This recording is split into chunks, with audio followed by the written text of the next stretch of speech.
والله يدعو إلى دار السلام ويهدي من يشاء إلى صراط مستقيم.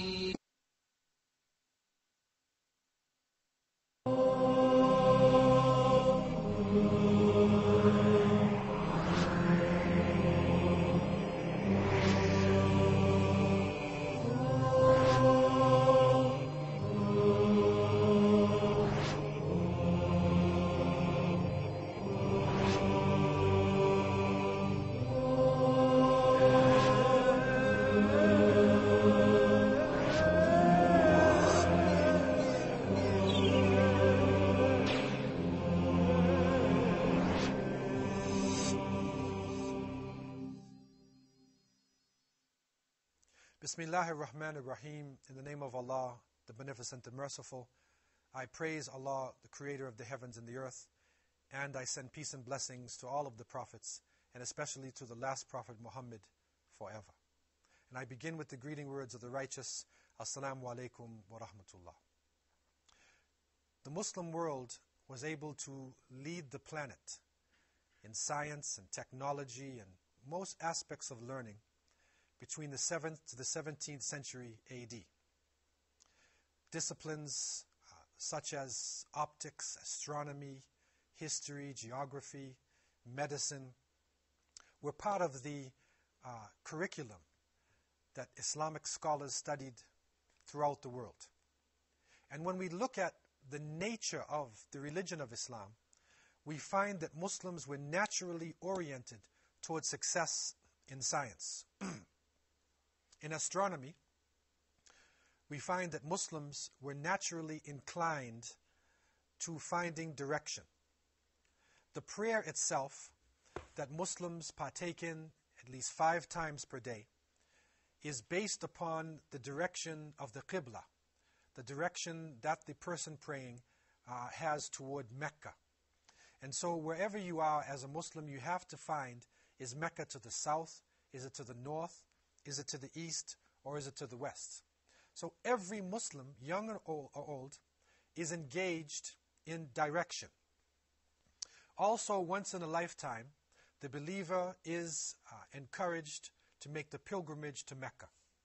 In order to go to the pilgrimage, you have to know the direction of Mecca. You have to organize yourself. You have to have the ability to travel. And so it was a natural outcome of the teachings of Islam itself that propelled Muslims in the areas of astronomy, geography, and navigation. In geography, there are astonishing achievements. The first almanacs, the first world atlas, the first encyclopedias. It is said in the 9th century, Ibn Khizdaba even wrote the first roadmap atlas. Yaqut, who died in 1229, wrote a dictionary of countries, a mu'jam of all of the countries in the world. Al-Mas'udi drew a map of the world somewhere around 957 AD, and surprisingly enough, on this map, he actually had the Americas.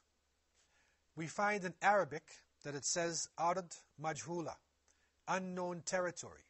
And we see a huge continent that could only have been a reflection of the presence of the Americas. In the 7th century, Muslims knew the roundness of the earth. Great explorers came out of the Muslim world and traveled throughout the planet.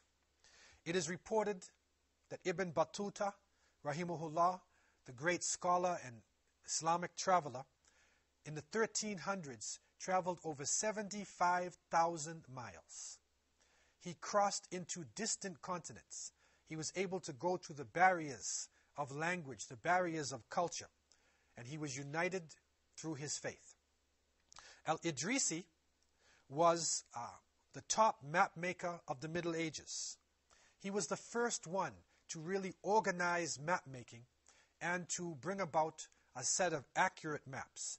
And it is reported in the 12th century that he was commissioned to make a globe for Roger II, the king of Sicily, and he succeeded. Even Christopher Columbus himself, when we look honestly and objectively at his memoirs, we find that he was inspired by the maps of El Idrisi. We also find, when we look at the Portuguese explorers who set out, that Vasco da Gama, who navigated Africa and went around the Cape of Good Hope, that he actually based his movements on Islamic maps, and he also carried the astrolabe, and it is reported that he hired a navigator, Ibn Majid, who showed him the way around the Cape and how to maneuver into the Indian Ocean and help the Portuguese to succeed in this major journey that they took. And so we find in all of the journeys, the basis of just about all of the so-called discoveries during the age of the Renaissance. Behind this were Arabic writings, Muslim navigators, Muslim geographers, and sometimes literally the people on the boats themselves. When historians objectively look at al-Mas'udi, they find that the writings of al-Mas'udi were much more comprehensive than Marco Polo himself. Europe was astonished at the information brought to them by Marco Polo about India and China. But when we look at the writings of al-Mas'udi, we find not only Africa, Asia, Europe, the Middle East, but we even find reports that show us that al-Mas'udi even had a connection with America. But the most astonishing achievement of this age was the development of the magnetic needle. This was the first true compass that was ever made. After this, Muslims developed the sextant, the quadrant, the astrolabe. They were able to literally outfit the ships and enable explorers and conquerors to travel around the world. But unfortunately, with all of this glory, with these astounding achievements that Muslims made, almost no credit is given to their work. Arabic names were systematically taken out of the dictionaries, and the true understanding of what happened in the so-called Dark Ages was lost to the world. The reality is, and was, this was not a dark age. This was actually the golden age of Islam. And Muslims were able to travel to the far corners of the planet. Shockingly for many people, Muslims were actually able to cross the Atlantic and reach America long before Christopher Columbus. We have learned in early parts of our series that Christopher Columbus claimed to have discovered America, that he was actually on his way to India.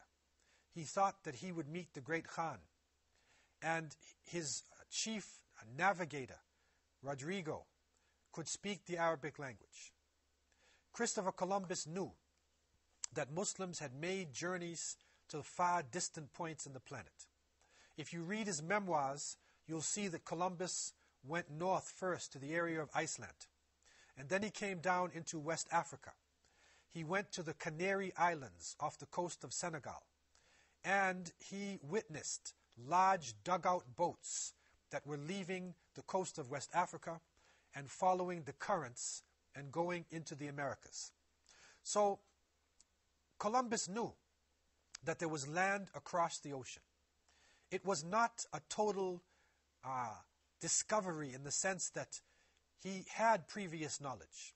We need to be objective with this. And if we look at writings in the Arabic language made by some of these great geographers and scientists, we recognize that Muslims had actually recorded journeys to America. Around 956, al-Mas'udi, Abul Hasan al-Mas'udi, rahimahullah, wrote in his Muruj al-Dhahab, a famous book of geography. he wrote about the journey of a young man who left Cordoba and went into the Atlantic Ocean. His name was Khashkhas ibn Sa'id al-Aswad.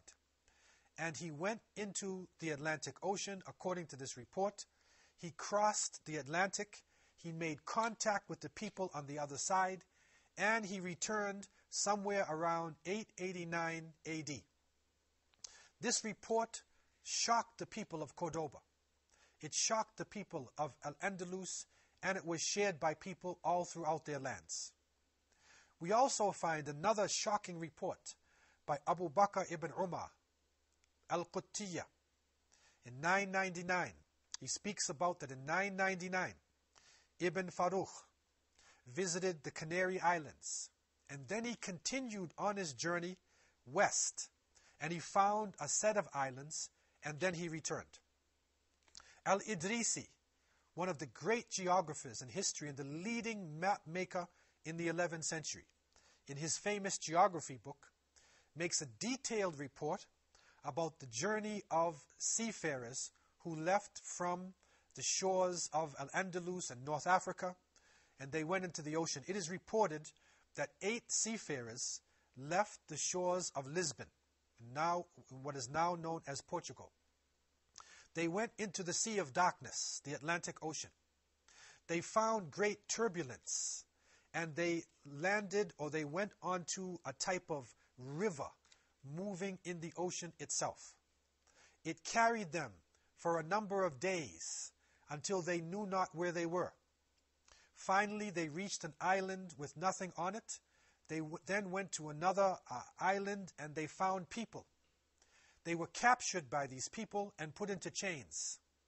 They were blindfolded and taken to a king who had a translator speaking the Arabic language.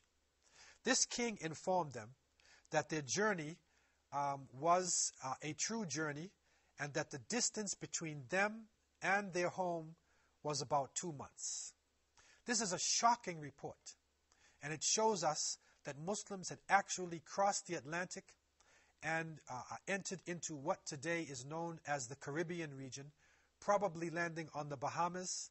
But even more shocking, what we find in this report is that the king already had somebody who could speak Arabic. So that means that Arabic-speaking people had made it across, established themselves, and taught the people how to speak Arabic long before the 11th century.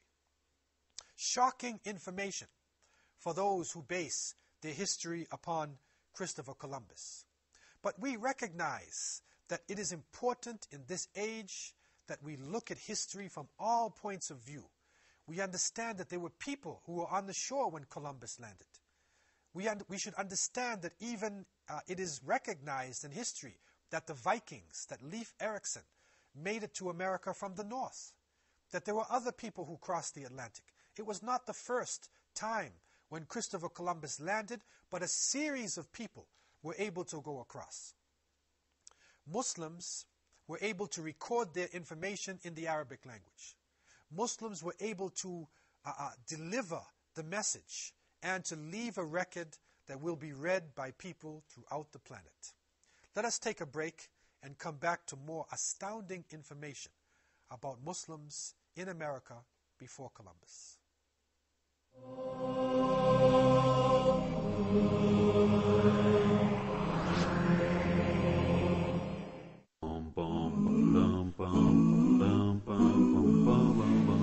If you look into the early tafsir, early exegesis of the Quran, you will find that all the Mufassirin were trying to find out where are the 7 earths. Earthquakes, natural or artificial, can delineate the boundaries between 7 different zones within the earth. The conclusion that we have 7 different layers within the earth came to not only the 20th century. The true believer would prostrate down in obedience to Allah subhanahu wa ta'ala. The blessings of that prostration will reach the 7th earth.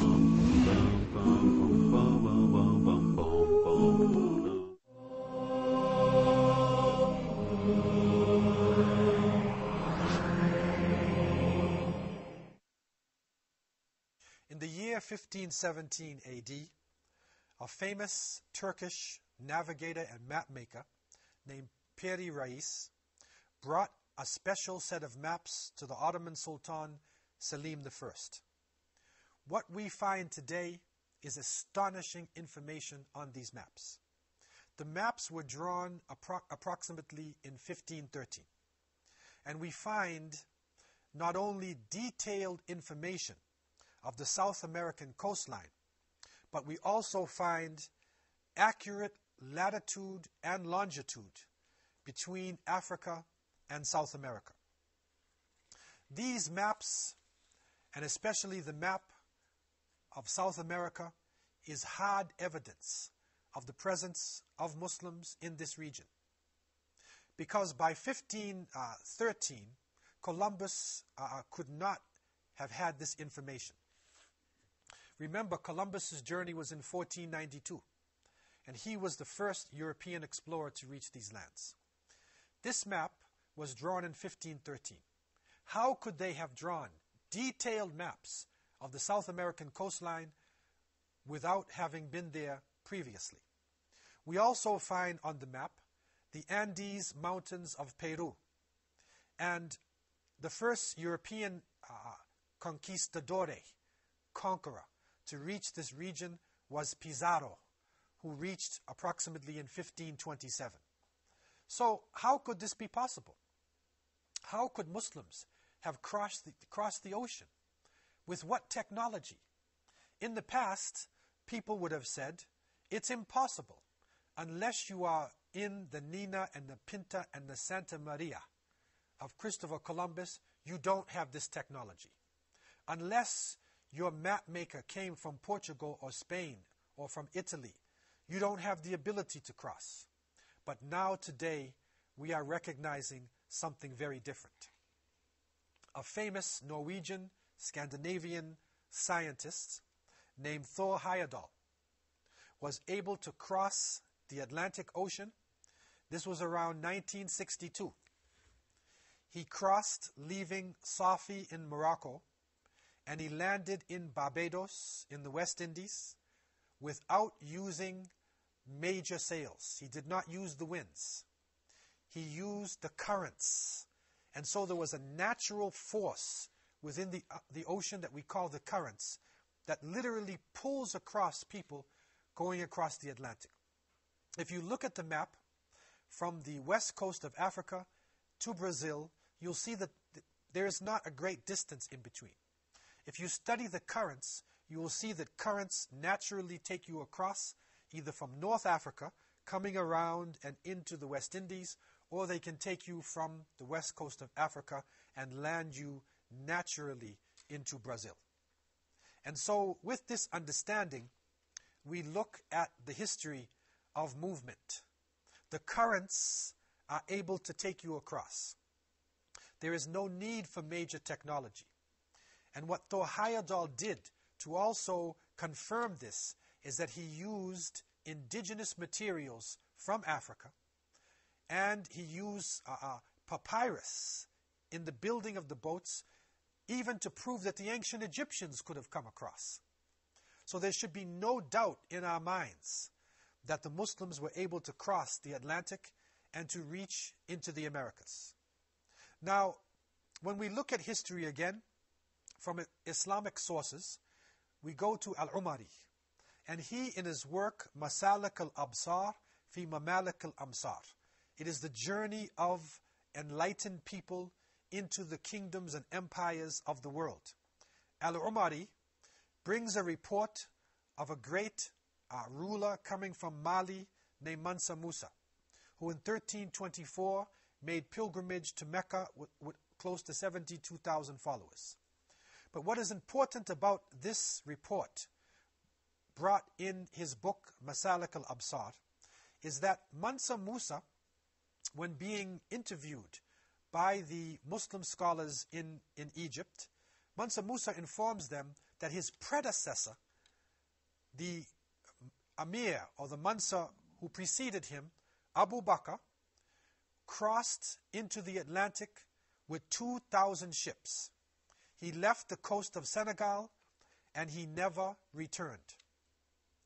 Archaeologists, scientists have found in Central America heads, sculpted heads, that show the presence of West African Mandinka Muslims. It is shocking to see this information. A study was done about Mandinka writing, and they found this writing all along the Amazon, leading them into Peru, and then into Central America. It went right up into the United States. And Harvard University professor Leo Weiner, in his book Africa and the Discovery of America, confirmed this fact and confirmed the presence of Muslims who had gone across, and artifacts and goods that were shared by the people going either way. These Mandinka Muslims, known for their ability to travel and their love of long journeys, must have journeyed along the Amazon. They made it into Peru, and from there into Panama. And it is reported when Balboa, the Spanish conqueror, reached into Panama, into Central America, he found dark-skinned people with beards. And he was told by the lighter complexioned Hispanic people that these people are very dangerous and they live in the interior. Go the other way. So Gomara, the reporter, says that Balboa and his people went the other way. What we are finding out now is that these are the descendants of African Muslims who left the coast of West Africa and who traveled into this region. Leo Weiner, in his book Africa and the Discovery of America, confirms this. The reports of the Mandinka writing in America confirms this. And it is shocking to find, when it speaks about America, drawings along with the Mandinka writing. And the drawings say, with the writing, the elephants are tired. There are numerous birds. It is extremely hot. And so the Muslim Mandinka traveled throughout Central America and into what is now known as the southwest of the United States. They traveled up the Mississippi, and they actually met the native people, and they mixed with the native populations in the Americas. Leo Weiner brings out also root words, and he brings out bits of agriculture that was shared between the peoples of the Americas and the people of Africa and the Old World. Shocking information has come out of Central America as well that shows, even within the language of the people, that they were using terms such as jaras, guabas, elmamis to describe these African Muslims who were living in Central America. The word elmamis is a Mandinka word which originally comes from Arabic. The Arabic word el-imam becomes el-imamu, and then it becomes elmamis. And so we find that African Muslims were able to make it into this region. Recently, a series of sculpted heads were brought out of the ground and put into universities in Mexico. And it's shocking to look at the sculpture within these heads. We find West African Muslim features. We also find on one of these sculptures a turban and a cap. This is the way of the Muslims. The Prophet Muhammad, peace be upon him, had his followers to wear a cap and a turban. And the Mandinka Muslims were known for the wearing of this cap and this turban. So it is shocking to find now this information excavated from the earth. We also find within these heads that are being excavated, we find scarification on the face of some of these people. And this is something which is well known also in West Africa, as the scars themselves become almost like a passport that takes you from one section of West Africa into another. So the West African Muslims were able to interact with the people of that region.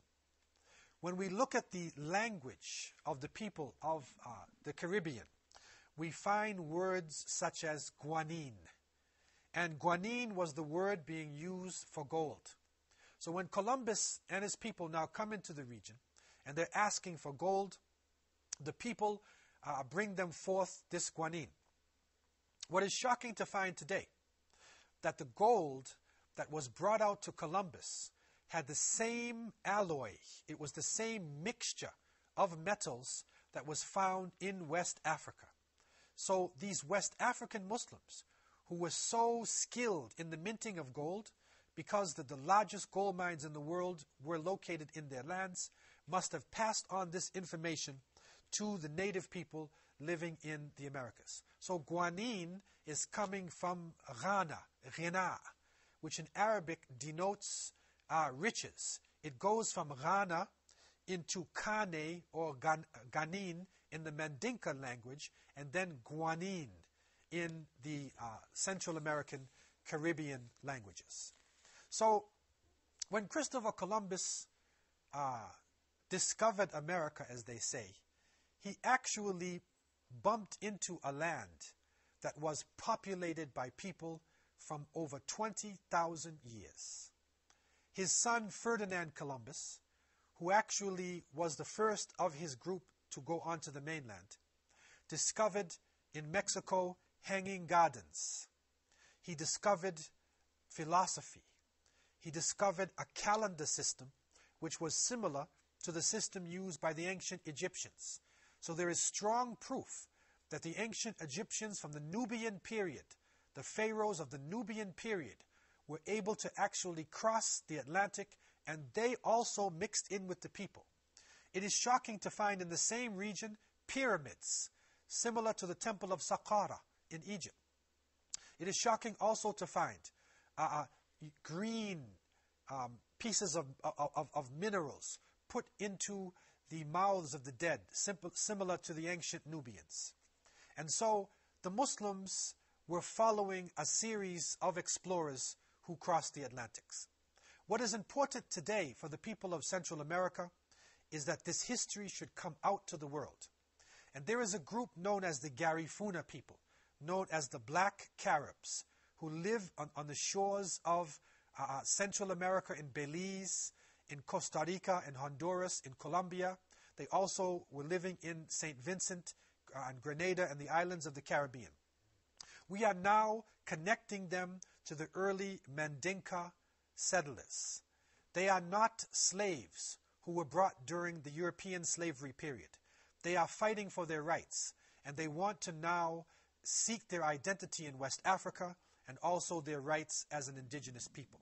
This is part of the shocking history as we unfold untold stories from world history. Let us continue and gain more gems of wisdom as I leave you in peace. Assalamu alaikum wa rahmatullahi wa barakatuh.